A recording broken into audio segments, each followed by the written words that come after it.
सुधीर चौधरी ने social media जर्नलिस्टों को मिलावटी कहा। सुधीर चौधरी ने कहा कि जो लोग सोशल मीडिया पर सरकार से सवाल पूछते हैं, अपने अधिकारों की बात करते हैं, वो मिलावटी हैं, क्योंकि वो सिर्फ मोदी जी की बुराई करते हैं, सरकार की बुराई करते हैं। वो कभी राहुल गांधी की बुराई नहीं करते, वो कभी अन्य नेताओं की बुराई नहीं करते। तो मैं सुधीर जी आपसे ही पूछना चाहता हूं कि जो सत्ता में है, जो सरकार चला रहे हैं, जनता उन्हीं से सवाल पूछेगी, क्योंकि जनता को अच्छे दिनों का सपना उन्हीं ने दिखाया था। जनता अभी तक ये सच मानकर बैठी है कि हमारे अच्छे दिन आएंगे, हमारे देश का विकास होगा, लेकिन जब विकास नहीं हो पा रहा है, अच्छे दिन नहीं आ पा रहे हैं, तो फिर लोग सवाल भी उन्हीं से पूछेंगे ना जिन्होंने वादा किया था। राहुल गांधी से सवाल क्यों पूछेंगे? जब कभी राहुल गांधी सत्ता में आएंगे, सरकार में आएंगे, तो यही सवाल हम उनसे कर लेंगे। सुधीर चौधरी जी, आपको क्या दिक्कत हो रही है?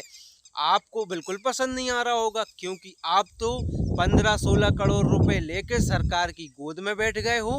आप तो एक अलग चैनल पे जाकर बैठ गए हो, अब वहां पर अपनी बकवास करोगे। आज तक आपने जी न्यूज और आज तक चैनलों के माध्यम से खूब जनता को भ्रमित किया, खूब सरकार की वाहवाही की, लेकिन वास्तव में जनता आज जागरूक हो गई है, वो समझ गई है कि क्या सही है क्या गलत है। ऐसे सुधीर चौधरी जी जैसे एंकरों के साथ भारत में अब आगे क्या होगा, ये तो वक्त ही बताएगा। लेकिन सरकार से सवाल पूछना मिलावटी होना नहीं है। ठीक है, यदि मिलावट भी है तो मिलावट की परिभाषा क्या होती है? जिसमें कुछ झूठ और कुछ सच शामिल हो, उसे मिलावट कहा जाएगा। एक तरफ आप हैं जो सिर्फ झूठ ही झूठ परोस रहे हैं, और इंटरव्यू में आपने बताया कि मैं तो देश के लिए कुछ करना चाहता हूं।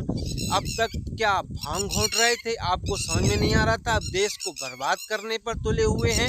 आज तक चैनल की गोद में बैठकर, जी न्यूज की गोद में बैठकर आप जनता के साथ फरेब कर रहे थे, सत्ता पक्ष की झूठी तारीफें कर रहे थे, जबकि वास्तविकता में ये सब है ही नहीं। ना तो किसी प्रकार का विकास हुआ है, ना जनता को किसी प्रकार का लाभ हुआ है, और आप दिन प्रतिदिन सत्ता पक्ष की तारीफ करते रहते हैं, उनकी तारीफों के पुल बांधते रहते हैं।